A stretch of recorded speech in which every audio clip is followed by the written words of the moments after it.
Well, thank you, Phil, for that gracious introduction. It's my pleasure to be here. I think this is my 11th AGS talk, although I'm not actually sure. So I've been doing this for a while. I would have given this talk 2 months ago, but I came down with COVID, so I had another 2 months to think about it, which is probably a good thing. I think it's a pretty good presentation now. All right, so let's start. This is the relief map of the Central Great Basin in the Basin and Range Province. And as you can see, the reason I wanted to point out the sort of regular spacing of the ranges in the Basin and Range Province here, and how this apparently reflects some fundamental physical processes that occurred during extension province-wide. There we go. So by about the early 70s, there was this general view of extension in the basin and range with, it looks something like this. This would be a cross-section through the crust, and it shows the characteristic horst and graben or half-graben structure of extension in the brittle upper crust with a plastically extending middle to lower crust during magmatic conditions in the mid-Cenozoic. But it got more complicated, and that's because, let me try this pointer here. All right, you see these red things. Those are myelinitic rocks and metamorphic core complexes, and these really were not understood at all in the early 70s. And in fact, there was a Penrose conference here in Tucson in 1977 called metamorphic core complexes, and it was really the time that people recognized that these things were, that they could have a name applied to them up and down the Cordillera and possibly elsewhere. And then that led to a publication in 1980 called Metamorphic Core Complexes by GSA. Okay, so there's something else going on here besides this horst and graben kind of extension. And that led to a model like this. This is a cartoon of a core complex that I drew 30 some odd years ago. And it shows the basic geometry of the features here. A detachment fault is this arched low angle normal fault. You know, I'm really hesitant to use this thing. It's so weird. I don't know. Okay, so that curved fault is a detachment fault. They're called detachment faults. They have a lot of displacement on them. And in a case like this, they lead to uncovering of mid-crustal rocks in these metamorphic core complexes. And these are rocks that are myelinitic because they've been sheared down dip from a normal fault at mid-crustal depths and temperatures generally higher than about 300 degrees centigrade. You also see here these tilted upper plate fault blocks with syntectonic sediments deposited in these half-graben basins. It's usually messier than this, but this is an idealized example. And commonly with fanning dip sequences in the sediments in these half-grabens. And these sediments are deposited at the same time that the core is uncovered, the core being that up-arched, corrugated landform there with exposed myelinitic fabrics, and even some of the clasts that are shed into these half-graben basins are myelinitic, and myelinitic debris derived from these rocks that just 10 million years earlier were down at mid-crustal depths. And one of the conceptual hurdles that people had to get over in order to understand these complexes was that, in fact, you could take mid-crustal rocks with gneisses and myelinitic shearing, bring them all the way up to the surface, dump them into a basin, all in a few million years. So really, really rapid tectonic processes. Okay, so here's on the left, sort of a simple diagram of a core complex genesis. And you see it starting out with a normal fault, perhaps 45-degree dip. But what happens that's really unusual here is you get this up bulge of deep crust, so that eventually on the bottom one here, you end up with exposed deep crust, as is shown in that cross section, and a lot of surface displacement. Now on the right here, upper right, what I'm showing in that is how the deep crust flows in, and it inflates these core complexes. The core complexes are kind of big inflated things, inflated by the deep and mobile deep crust. And it really makes a difference in the amount of extension that you would infer from exposures at the surface. So you can see on the upper right there, each one of those normal faults, those high-angle normal faults, in map view has a fairly small amount of extension. Those parallel lines indicate the amount of extension that might have occurred during movement on each one of those high-angle faults. But for the core complex, it's more than all the others combined. It's a huge amount of extension that is accommodated by this uplift of a core complex, or at least an inflow of the deep crust. Now, the ability of the deep crust to flow laterally and produce something like a core complex is dependent on this dimension d, which is the thickness of the channel that the deep crust flows. And it's in this equation here, the d is cubed. So in other words, the ability of the deep crust to flow laterally in a given pressure gradient is dependent on the thickness of the channel cubed. And what that means is that if we have, say, 100% extension, that would reduce crustal thickness from, say, 60 kilometers to 30 kilometers, it would reduce the ability of the deep crust to flow to 1/8 of its initial value because of that cube factor. So what this means is that core complexes formed early in the history of extension and magmatism, but as the crust thinned, it really restricted the ability of the deep crust to flow laterally, and so we end up with, in the late extension phase, a more high-angle normal faulting without any of this core complex stuff going on. This is just another example of a cross-section I drew with the Catalinas in mind. It shows in the middle frame here the deep crust flowing toward this uncovered zone. And so you end up with myelinites with, shown in red and blue, there's red and blue lines at the base of the brittle crust with opposite sense of shear. So in the bottom we see the top southwest myelinites in the four-range arch, the Catalinas, and on the right, on the blue lines, the top northeast myelinites where the deep crust was basically flowing up at the base of the brittle and colder upper crust and producing something called a myelinite front, which some core complexes have and some don't. So that's the basic model. This is just a few pictures. This is along the lower Catalina Highway. You can see the large phenocrysts in the Proterozoic granite intruded by a lot of leucogranite and pegmatite dikes and sills, and then the whole mess is flattened and stretched. And this is what we would expect a plastically flowing deep crust to look like. The myelinitic fabrics are well developed. The beautiful linear, or really well developed linear fabrics, even L-tectonites in some cases, where it's virtually the only recognizable fabric is the stretching and constriction rather than any flattening. They can be measured precisely, and you can put your compass down and get the same answer within 1 or 2 degrees with repeated attempts. So they're very measurable and even photogenic. This is a horizontal detachment fault here in the Buckskin Mountains. The lower plate rocks are myelinitic gneisses and granitoids. The upper plate here consists of Miocene red sandstone dipping. That's a dip slope on the right. And so the whole upper crust is missing on this contact. It's basically on a horizontal contact now, but it's putting sediments that were deposited during extension on top of these mid-crustal rocks.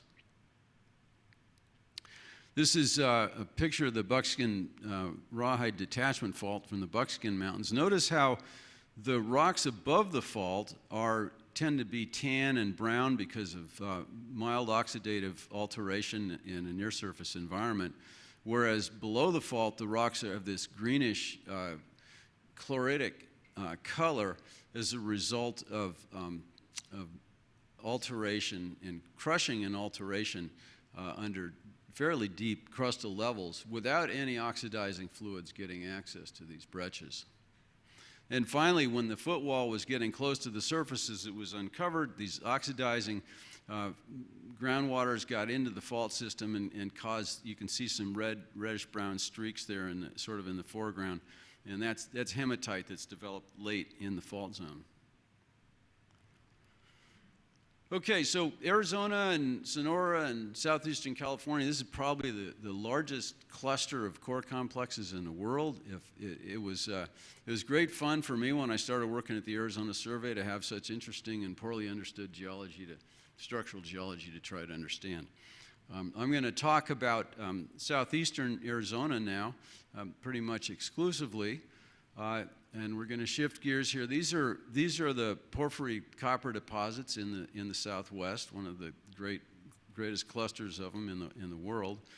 You can see they're colored by their different contained copper, which is down in the lower left from Laville and Stegen, and the really big deposits there down in the bottom, the Nacazari district, La Caridad, Cananea, Sierrita. And then up above there, the Resolution, Miami, Morenci, and Chino. So this is the present distribution of porphyry copper deposits. And what I'm going to try to do is use our understanding of extension to restore these to their original position before the extension occurred. That's the gist of it here. Now, one might infer from the distribution of deposits now that we have two belts, basically, one up against the Colorado Plateau that it's been written about and people have suspected long ago that maybe the edge of the plateau had something to do with those deposits. There was some kind of geologic control. And then this other belt here that extends over most of the other deposits. Well, I'm gonna upend this. We're gonna come up with something different, all right? Okay, so the method for doing this, I'm gonna start, there's 4 different reconstructions, and then we add them all together to come up with a final restoration. The red rectangle here is centered on about Safford, and it's the Pineleño Mountains there on the south. And here is a map of that area. The basins are in gray, those contours are in feet, if you can read it. It's not that important. The orangish color are tertiary or mid-Cenozoic volcanic rocks. You can see the TV written in there. And then the porphyry copper deposits is Morenci in the upper right, Lone Star, Dos Pobres, and over here on the far left is Bunker Hill. And all of these deposits are associated with granitoids of Laramide age. And there's a reddish color here that represent these Laramide granitoids. The Pineleño Mountains, here in the middle, lower middle, are a typical core complex in many ways. Most of the range consists of Precambrian crystalline rocks that don't have any evidence of mid-Cenozoic deformation. There's a myelinitic fabric at the foot of the range on the northeast side, shown with this wavy magenta pattern, and then a detachment fault, the Eagle Pass detachment on the sort of west side of the Pineleño Mountains, and that's interesting because the sedimentary rocks here, they're tilted moderately to steeply to the southwest, but the underlying detachment fault is dipping to the southwest, as if this tilt block was moving uphill, up the detachment fault. And this is what you would expect if the Pineleños had risen up and warped the fault so that it formed one of these arching core complex kind of detachment faults. And as you see the detachment fault up, the Black Rock detachment to the north, and maybe the somewhat correlative Stockton Pass fault to the south. So it's got all of the features of a core complex. A grad student named Joe Kruger and his U of A supervisor named Roy Johnson got a seismic line run. I think they actually got it run, that's shown here. And Joe analyzed it for his PhD dissertation at U of A in the 1980s. And this is what their interpretation was. On the right is how they interpreted it. And what you can see is that deep Safford Basin here, and you see the pattern for the crust, the upper crust, and it's overlain by volcanic rocks in black. And where those pinch out to 0 thickness in the middle there, they figured that restored back up against the Galiuro Mountains over here. And that's what they show here. It's restored back to adjacent to the Galiuro Mountains. So with that restoration, they got 37 kilometers of displacement, plus a few more kilometers out in the basin, which is more or less a guesstimate. So if we go back here and we restore Lone Star and Dos Pobres and the associated granitoid intrusion, 40 kilometers, we end up putting it on top of the Pineleño Mountains where there's nothing but a bunch of dead Proterozoic crystalline rocks. But if we restore it only 30 kilometers, it ends up sitting above or next to 57 million-year-old granite and granodiorite, 2 intrusions there at the foot of the Pineleños. Census here in the Mylonites is consistent with the restoration. So I'm figuring that this is good evidence for 30 kilometers of displacement on this detachment system, and that the Lone Star and Dos Pobres deposits were originally formed around what's now the base of the Pineleño Mountains. So to do the restoration, you have to take the Pineleño Mountains and stuff it back underneath Dos Pobres. And when you do that, you take everything to the west and move it the same amount. So that's shown on this figure here. So, here's the Pineleños, here's this intrusion, and there's Dos Pobres and Lone Star. And I'm thinking that the extension dies out northwards in this kind of pattern. This green line bounds the domain of extension that's associated with the Pineleños. And because of that, then everything to the south or west of that green line has to be restored in the deformation restoration. The 30-kilometer number that we got, I've applied to all of these deposits to the south, all the way down to Nacozari. That's probably a stretch, but you know, if this extension is absorbed out here in New Mexico and Chihuahua, then it would work. You know, this would be an appropriate restoration.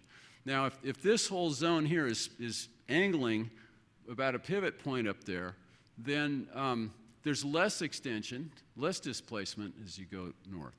And I've adjusted it here as well so that you get less restoration here than here. So that's how we do the restoration process. Each of those blue lines represents a restoration vector for extension in the Safford area and to the northwest and southeast. Okay, I hope you guys are all good with that. No, Stan must have said that. All right, so this is the next figure is centered on Tucson, and that is shown here. Note that these red contours represent basin depth in kilometers, derived largely from gravity. And the Mylonites in the greater Catalina core complex are shown with these wavy magenta lines. The gray color represents the footwall of the detachment system, and the brown color represents the hanging wall, at least for pre-Cenozoic rocks. The red are volcanics, and the orange are the Cenozoic sedimentary rocks. The mylonitic fabrics are exposed over a distance in this huge core complex of over 100 kilometers. Right? It's a really big complex, and the lineations are really well behaved. I mean, this is one of the things about core complexes that's kind of remarkable. Each one of those arrows is at least a dozen mylonitic, the average orientation, at least a dozen mylonitic lineation measurements. And those are plotted in that stereo net there in the upper right. And very well-defined clusters with an average trend of 244 with a very gentle plunge. So that can be used as a direction of extension for the detachment period of extension in this area at 244. Okay. Now, the amount of displacement, we were able to figure this out from the area shown in that red box, including the Rincon Mountains and the Johnny Line Hills. And that is shown on this map here. So what we see in this, the shaded relief pattern is the footwall or lower plate rocks to the Catalina-San Pedro detachment system. The detachment wraps all around up here, around here, and you can see it like here, and up there where Steve Lingry mapped it. And so it's a typical core complex with this up-arch detachment fault that runs all the way around the range. And the footwall, the fault itself is corrugated. So Tanque Verde Peak and Mica Mountain are part of the crest of this giant corrugation in the detachment system. And it's sort of grooved where Rincon Valley is. And I'm inferring that the direction of displacement on the detachment fault is about parallel to myelinitic lineations here, but as you go back in the range, it looks like it curves, like the direction of displacement changed with time to more southerly direction. And it turns out that the myelinitic lineations actually follow that curve pattern. So I think we're really got a good handle on the situation for the direction of extension and how it changed somewhat with time. Now, what is most remarkable about this is that there's a feature here called the Loma Alta thrust, and it puts Johnny Line granodiorite on top of overturned Bisbee group with little slivers of Mesozoic metavolcanic rocks along the thrust. And it turns out that 40 kilometers to the east, at the other end of that red line, is exactly the same relationship in the footwall of the detachment fault, complete with metavolcanic slivers along the thrust. And so I'm inferring that that's telling us how much displacement there is on the detachment fault at this location, 40 kilometers. It turns out at Sentinel Butte here, there's a section of Apache group and Paleozoic rocks that rest depositionally on the Johnny Line granodiorite, and that restores right back to the same kind of depositional contact 41 kilometers to the east. There's even another spot here where the depositional contact is actually buried, but you're really close, and it looks like it's probably a depth. You're not certain, but it would restore back to its footwall equivalent with 41.5 kilometers. So this is possibly the best understood displacement vector in a core complex, maybe in the world. I think we really nailed it here. Okay, so this red rectangle is centered on the Tucson Basin, and you can see here's the Loma Alta thrust and the detachment fault, and then 1 kilometer contours for basin depth shown in red.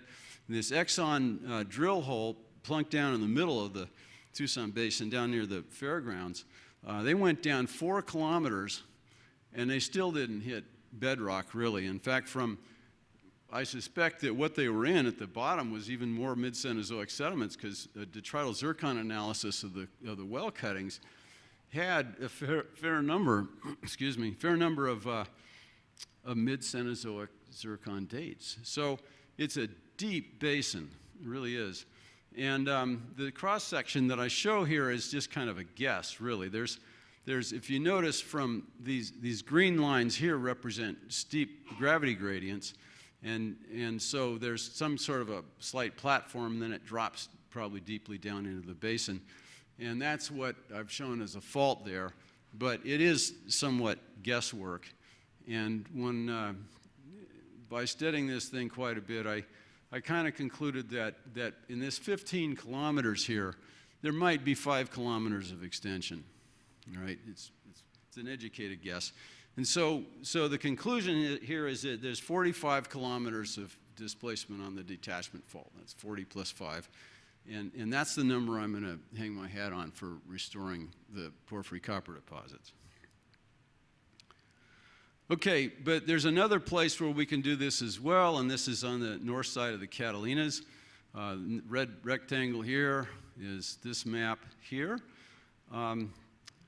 You can see the Galliuro Mountains on the far right there, Bunker Hill, San Manuel and Kalamazoo, and then the really interesting thing about this area is that at the San Manuel area, you've got mid-Cenozoic volcanic and sedimentary rocks that are sitting right on crystalline rocks with no, and then you see the same relationship here at Star Flat and the same relationship over here until you finally get crystalline rocks in the upper plate in the northern Tortolita Mountains.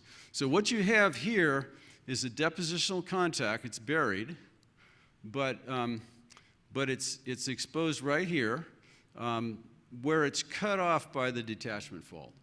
So this is the hanging wall cutoff of the base of the mid-Cenozoic section. Now you want to know, well, where's the footwall equivalent of this contact, right?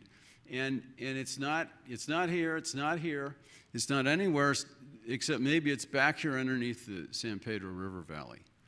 And so what I've done is up on the top there, you see that says 37 kilometers and an arrow at both ends? That is the distance from this hanging wall cutoff to an inferred buried footwall cutoff, the base of the Cenozoic sedimentary volcanic rocks here in the San Pedro River Valley. That's like the minimum you have to restore it in order to match up a hypothetical depositional contact under the San Pedro River Valley. So that's where we get this 37 kilometers. I figured that there's maybe another 6 kilometers under the basin here of extension. There's a fault here. This is a tilt block. It's really, that 6 kilometers is an educated guess. Maybe accounts for the presence of the San Pedro River Valley. And certainly these younger faults shown in green here become more and more pervasive to the north, and it looks like some of the extension, more and more of the extension the further north we go, occurs in the footwall of the detachment fault. And so perhaps the amount of displacement on the hanging wall on the detachment fault is decreasing northward. Now, if we look at a larger area centered on where we just were, that's this map here. In the middle is this cross-section. It's with the inferred roughly 46 kilometers of extension. Note the myelinitic fabrics represented by the wavy lines up and down the core complex, and the abundance of more normal faults in the footwall, the green faults up to the north. Now, if we have 46 kilometers of extension on a 244 vector, then what we would end up doing is taking Picacho Peak here. If we moved it 26 kilometers, we'd put it on top of the Durham Hills. The Durham Hills are weakly myelinitic. They probably were myelinized at depths on the order of 10 or 12 kilometers. And just putting the Picacho Peak volcanic rocks on top of it is not going to get you down to 10 or 12 kilometers. So I'm inferring from this experiment down here, there's another 20 kilometers or so of displacement necessary to bring enough rock back to bury the Durham Hills down to depths of myelinization. All right? And this triangle down in the lower right there basically represents the geometry of that situation. So if you have 20 kilometers that we're restoring, to take the Durham Hills down to 10 kilometer depths, then we got a 27-degree dipping fault that originally maybe daylighted here and dipped at 27 degrees toward the Durham Hills. So it all fits together pretty nicely. The red stars here, the red diamonds here, represent mica, potassium argon, and argon 4039 dates with Proterozoic ages. So these are rocks that have not been above about 300 degrees centigrade since Precambrian time. They were not deeply buried by the detachment fault. However, when you get out in these sort of myelinitic rocks, you start getting a lot of 25 million year kind of dates in micas. And those rocks were deeply buried, and we know that anyway from the mylonites. So it all fits together pretty well, all right? And as a result of that exercise, these are our restoration vectors. This is the breakaway, so that regionally the detachment fault dips to the southwest away from that point, and all of the porphyry copper deposits that are to the east of that green line, they're not involved in this restoration. What I've done is taken all these deposits here from the Sierritas down to Cananea and restored them from this Rincon transect with 45 kilometers in the direction that was indicated on that map that I showed of the Rincons. And then all of these deposits are restored by 46 kilometers in a 244 direction, except for these Florence and this is Marble Peak, that's San Manuel, Bisbee, these and Nakazari. Those deposits, I don't really know how to place them, because the extension is probably breaking up into multiple fault blocks. And so what I did arbitrarily was assign each one of them a vector that's half the length of the other rocks around them, all right? And said it's sort of an educated guess. All right, so we've done 2 of our restoration exercises. The next 2 are fairly simple. This is Sierrita Mountains, south of Tucson. Here's a map. It shows the Ruby Star granodiorite with the porphyry copper deposits around, including Sierrita down below, Twin Buttes on the lower right, and Pima Mission on the upper right. The footwall, this is the San Javier detachment fault is shown there on the right, and the Ruby Star granodiorite makes up most of the footwall. That's a big laramide intrusion. It's tilted to the south, and so you get up fairly high in the crust, in crustal levels. This is the Angelica Arcos, Dimitri Volcanics with dips to the south, like you would expect from a big tilt block. And then the San Javier fault over here, with the upper plate rocks, oligomycine sediments with dips of 30 to 60 degrees to the south, just like you would expect to occur above a big detachment fault. Well, I think it was Cooper in the 60s who first proposed that the Pima Mission deposit was displaced from on top of the Twin Buttes mine with an estimated 11.5 kilometers of displacement. And I consider it a possibility, and if anybody in this room knows better, let me know, that the San Javier North Pit was displaced from on top of Pima Mission in a similar sort of manner. And so what you get here is about 16 kilometers of displacement on the San Javier system. That's located here. Over here on the north side of Coyote Mountain, there's a mylonitic fabric at the north end of the Baba Kivris that indicates top north displacement, the same direction as the San Javier Fault. And so the solid part of that green line represents basically the areas where we're pretty confident that there's about 16 kilometers of extension. And to restore it, you'd take, since we're interested in displacements relative to the Colorado Plateau, to restore this displacement, we take the footwall rocks and stuff them underneath the hanging wall rocks, like we did with the Pineleños. So these little short red lines indicate the restoration vectors for these deposits. And then finally, for these basin and range basins, pretty minor extension, maybe 4 kilometers for the Sierritas, closing up the Santa Rita Fault and the extension in the valley, 4 kilometers at Silver Bell. And then, because there's 2 basins leading out here to these deposits, they're additive, so we get 8 kilometers for the restoration vectors, and then out here at Ajo, I added another 4, so for 12 kilometers. So, okay, let's go back again. This is the present distribution of porphyry copper deposits. This is a possible two linear arrangements of these things. But what we're going to do is take all these vectors and add them together for the restoration. And that's shown here with the different colors representing the different displacements. Here they are at both ends of the vectors. The gray color is because we're restoring for Laramide time, and the modern topography doesn't mean anything for Laramide time, so I just blotted it out. And then here's our restoration with the Peninsula Range batholith restored for closing up the Gulf of California and replacing the San Andreas Fault. This is from Macquarie and Warnicke's paper about 20 years ago.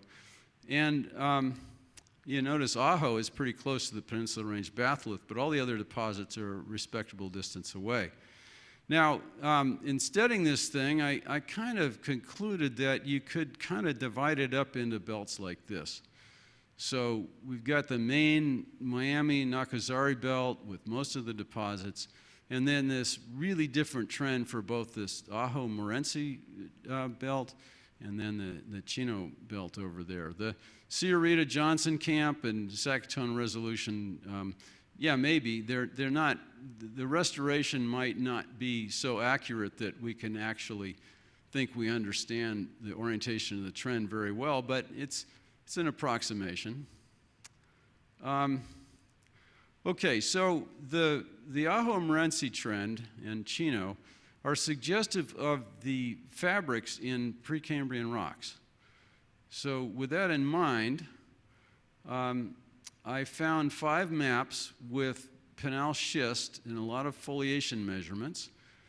And for each one, what extracted about 600 foliation measurements from several, at least like 7 or 8 different maps, and determined the average foliation strike and dip, and then plotted them on here. And they're actually quite consistent. They're all east-northeast or northeast striking and steeply northwest dipping. And I can restore these along with the porphyry copper deposits, which is what I've done here. And so this is suggestive of some kind of Precambrian fabric under lithologic control that might have had something to do with these belts of porphyry mineralization that are at a high angle to the main Miami-Nacozari trend. Finally, this shows some of the Precambrian crustal boundaries within the North American crust. These are left over from the time of crustal accretion and continent genesis. The main one here, it says Proterozoic crustal boundary. It's been called the Yavapai-Mazotzal boundary, but it's really diffuse and not well defined, but it does reflect the lithologic trends in the Precambrian rocks, as well as this fabric that's so common in things like the Pinal Schist. Spencer Titley at U of A wrote a whole paper about how the silver-gold ratios on opposite sides of this boundary are pretty consistently different, so that you have higher gold to silver in Mojave County, higher silver-gold in what's now the porphyry copper province. And he recognized this in deposits regardless of deposit age, and proposed that in fact it was the composition of the Precambrian crust that was a serious control on mineralization and on metal ratios. And so what I'm suggesting here is that this Ajo-Morenci trend and that Chino trend, and maybe these other two, reflect compositional differences in the deep crust and uppermost mantle that are responsive for these trends. And this Spencer would have liked this. So, to conclude, reconstruction of Cenozoic tectonic extension in southwestern North America rearranges porphyry copper deposits into linear belts. One belt parallels the continental margin and is inferred to reflect the geometry of the Laramide subduction zone. Other linear alignments trend approximately east-west to northeast-southwest and are inferred to reflect compositional variations in the lower crust and uppermost mantle inherited from the Paleoproterozoic time of continental crust genesis and tectonic accretion from northwest to southeast. And that's it. Thanks.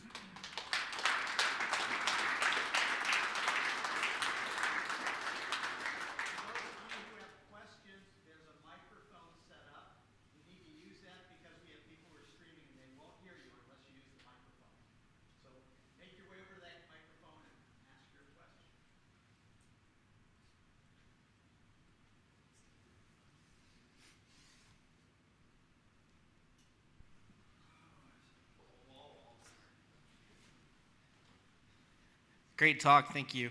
I was wondering, we saw a transition from the extension direction from 244 to probably something that was closer to 350. Yeah. Do you think that that has to do with the regional stress field at the time, and is that a transition, or could you comment on that? So this would have been the restoration in the northern part of the Catalina belt versus the core complex in the southern part. I don't know what to make of that difference. I mean, it could be just an artifact of the way I did it, but I don't think it matters in the long run, but just to say I don't really understand it.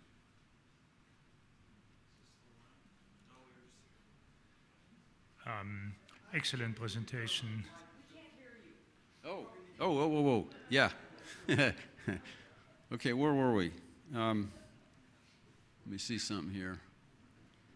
I can go here. Yeah, the question had to do, as I understand it, with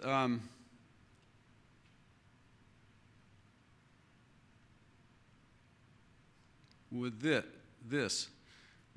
The difference in the 244 orientation here and then the vector here reflected the total displacement along a curved trajectory. That was what you were getting at? Yeah, just and then the ones that are coming up from Sierrita. Oh, that whole thing. Well, no, that really is different. Yeah, that's what you said. So yeah, and then there's this San Javier fault in the Sierritas, and then the Milonite zone here at Coyote Mountain with the top north displacement. In a very general sense, this whole extensional breakup looks like ice, a glacier breaking up, floating on water, and the pieces kind of go in different directions sometimes. And I'm guessing that, something like that, it wasn't necessarily responding to distant tectonic forces so much as just falling apart. Right? Right. Excellent presentation, thank you. On one of the first maps, when you had the Milonites in red across western North America, it looks like they're almost aligned on a line going from southeastern Arizona through Phoenix over to Nevada. What's that line? Right. That plate tectonic? Yeah, that is a good question. And after, we'll get back there. Here we go.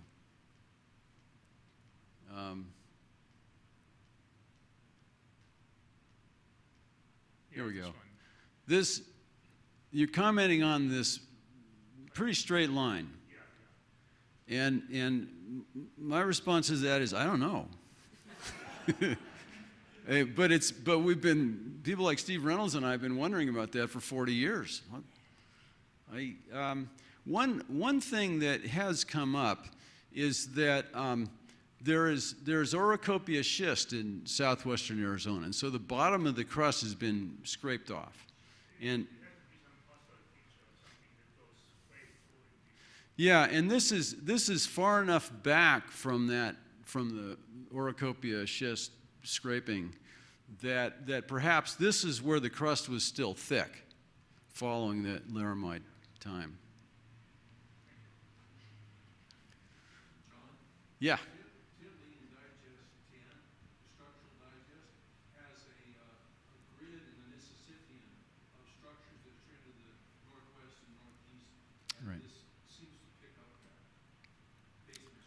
This particular trend? Yeah, I think it's pretty close. Well, I'm guessing that this has to do with younger, the Laramide and mid-tertiary processes, and not really of older things that you know, like this trend. This is where the rocks were the thickest when extension started. This is where the crust was the thickest when extension started up. That's where we get the core complexes. And so the trend is reflecting processes that occurred that caused the crustal thickening and perhaps crustal thinning during laramide low-angle subduction. Anyway, that's how I'm understanding it or interpreting it. I don't know if I answered your question, but good enough? Good enough for government work? All right. Government work. All right, Stan. Yeah, this, as far as it goes, is fine, but it leaves out some major omissions. And one of the big ones is the two mica granites and the paraluminous magmatism and the fact that it follows the emplacement of the porphyry coppers. And you've got to explain it. And the other major thing that's evolved is that in the northern plumosas, you've got now under-thrust orocopious schists. And the seismics are saying that goes right under the rawhides.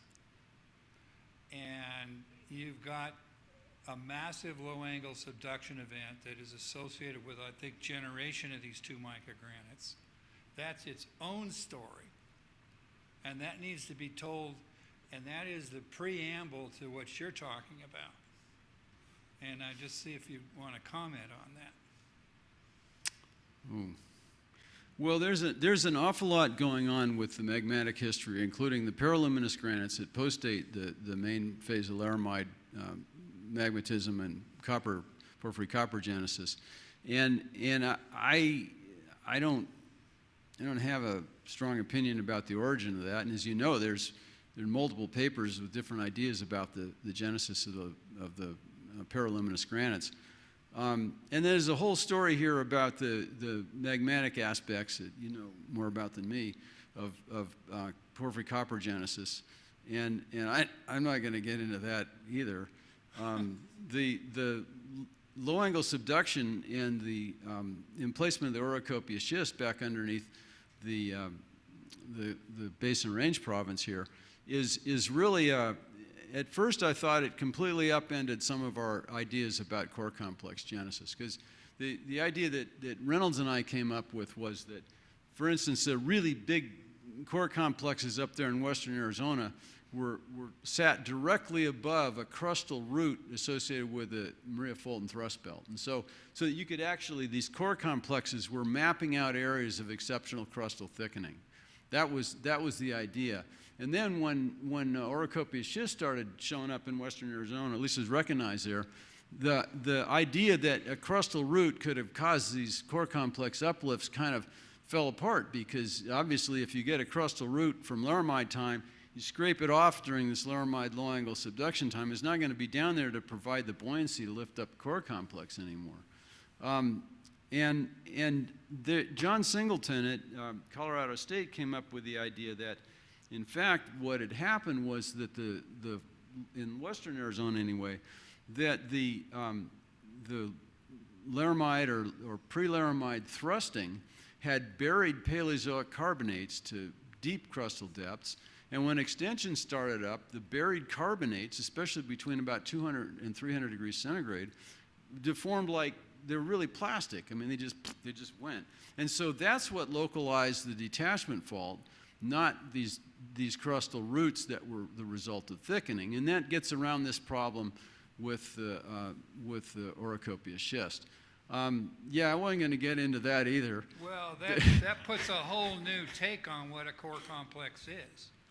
Well, what is a core complex? A lot of what a core complex is what you can map and what you can get from the rocks that are in them. I mean, I'm talking about these deep crustal processes, but and you're saying that, well, you know, it changes what a core complex is if it was uplifted because of a deep crustal root, or uplifted because you've got really soft carbonate rocks buried down, you know, at depth. Yeah, it changes what we think about how they form, but it doesn't change what they are in terms of what you can map or study at the surface. The thinking is important. Well, I agree. Yeah. Because a lot of the thinning might be, as you said, the scraping that you're alluding to is what we referred to back in the day as decretional thinning. So a lot of what the basin and range is now was pre-prepared during the laramide by flat subduction, just ripping the bottom out from what now would become the Great Basin in the Arizona Sonora Basin and Range. Well, the relationships that you see in core complexes at the surface in Arizona are present up and down the Cordillera, all the way up into British Columbia, and the whole laramide low-angle subduction emplacement of accretionary, wedge kind of material, subduction complex material beneath the continent. You think that occurred throughout that area? Yep. I mean, all the way up to Salt Lake City practically. And that's what the two mica granites are telling you. Spokane. That's the tectonic significance of the two mica granites. Right. They are wet melts created by a water flood that came out of the flat subduction and melted the hell out of the lower crust. But you don't have to have, in order to get the water flux from the subducted material, you don't have to have a thinned crust. If the subducted material is down at, even below the moho at 60, 70, 80 kilometers, it's still going to flux water. It's still going to flux the. So you don't. Yeah. So the decretion, the crustal thinning during laramide low-angle subduction is not a necessity for the processes that you're talking about, right? Yeah, but it certainly could have happened, and it did happen. In western Arizona. In western Arizona. You can't get away from that. That's a new factor that you need to take.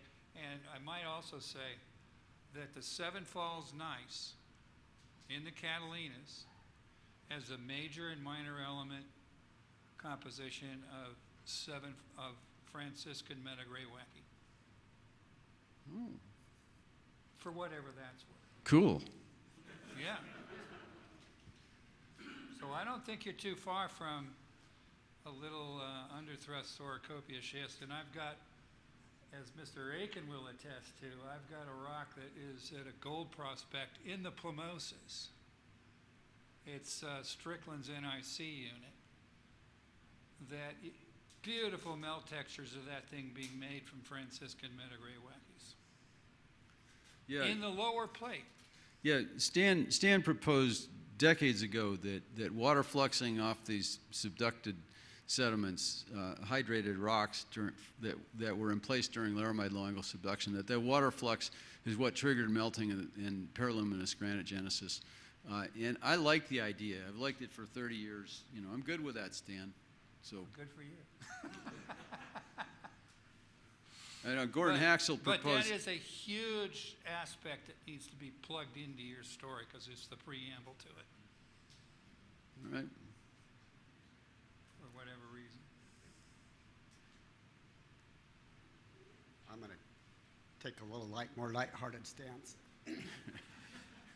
So going back down towards Johnny Hills and the end of the Rincon and over towards Texas Canyon. The west side of the Texas Canyon is pretty deep exposure. Well, at least that's the interpretation, right?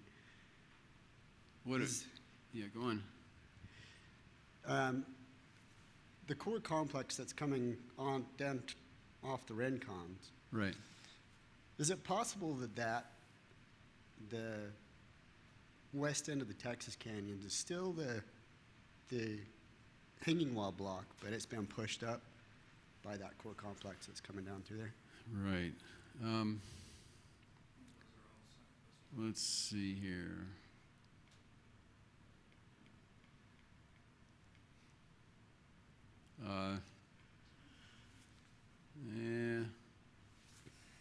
I don't think I have a map that is going to show what we want to see there.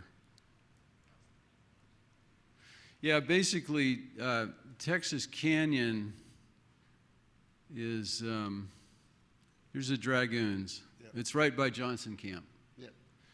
And the Lime Peak detachment here in the southern Johnny Line Hills, that's been correlated with the Catalina-San Pedro detachment. But it's not, and maybe it's somewhere in the high dragoons, in the high little dragoons, there's pieces of it. It's pretty complicated structurally, but it may be in there. So Texas Canyon is in the breakaway zone and could have had a fair bit of rock removed from above it, but nothing anywhere near enough to bring up mylonites. So, but yeah, certainly a little bit of denudation, tectonic denudation could have happened. Is that, am I getting at your question? Yeah, I would think it was still in the hanging wall, but Well, no, the Texas Canyon would be in the footwall of that fault system. I don't think there's any way you could make it in the hanging wall. okay. All right. Thanks.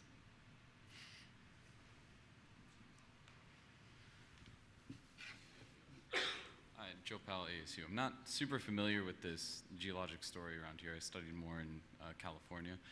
But on one of your graphs, you said that the extension was dying out to the north. And the way I understand Laramide is that it affected all the way up through like South Dakota area. Why was your control dying out, like the amount of extension was dying out Right. to the north? Okay, if we go back to this figure. Yes, sir. Um, Was it well, a geologic or like topographic control that you were basing the off of? extension here is it produced this deep basin. The Safford Basin is one of the deeper basins, late Cenozoic basins in the state. And if you just follow that basin northward, it appears to taper down to nothing. Okay. So it just looks like in the tectonic extension that there was a little bit of rotation and pivoting and that opening up with less displacement to the north. But the province wide, it may have been the same up and down. And this one, half graben area that where the extension was dying out northward. Oh, okay. Is it like a geologic control then, more to the north then, that you're mapping that off of, or is it based off of the basin there? Well, this is the only control on the amount of extension, is this one thing. Oh, okay. It's just the geomorphology and there are some faults, certainly there's some faults up there that have accommodated some amount of extension. But it looks like it projects into the Theodore Roosevelt Lake Basin up there, which starts to, trends northward up into the transition zone, and that dies out completely, a few tens of kilometers. Oh, awesome. All right, thanks. Wonderful. Yeah. Hi, great talk. I'm Paul Thanks. Warren. I have a question. Maybe you can help me conceptually with that cube relationship Yeah. and flow Yeah. in the All right.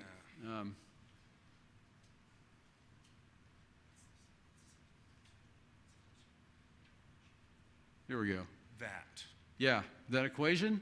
Yeah, Okay. but help me conceptually with it. Okay. So the idea here is that, if you've got something like the Basin Range Province, it's 100, 200, 300 kilometers wide. And if the crust started out, well, that's what it is now, but if it started out with a thick crust under magmatic conditions, then it's like a fluid down there. It's deep enough. It's not seismic. I mean, you look at orogenic belts with magmatic activity going on, and there's no seismicity because the rock flows. It doesn't behave brittly. And it flows, it's bounded above by brittle crust and bounded below presumably by the moho, or at least, rocks that don't have any quartz in them, diabasis and things that can be pretty strong under high temperature conditions. So it's kind of bounded above and below by stronger rocks. And so this deep crustal fluid, it's been called a fluid, can flow laterally within this kind of a channel in response to pressure gradients. And when it does that, for a given pressure gradient, its rate of flow is highly dependent on the thickness of the channel.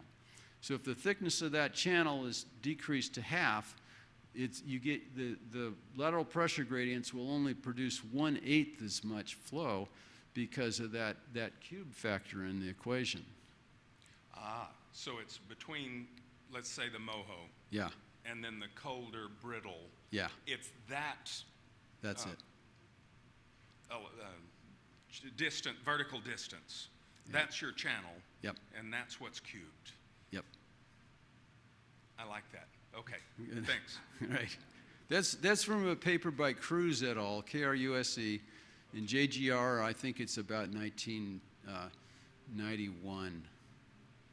JGR Cruz et al., KRUSE.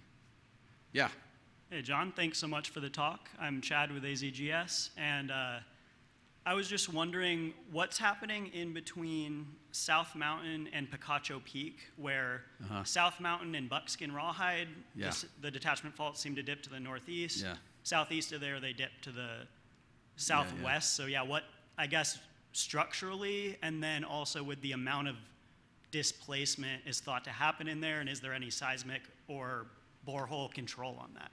right, right.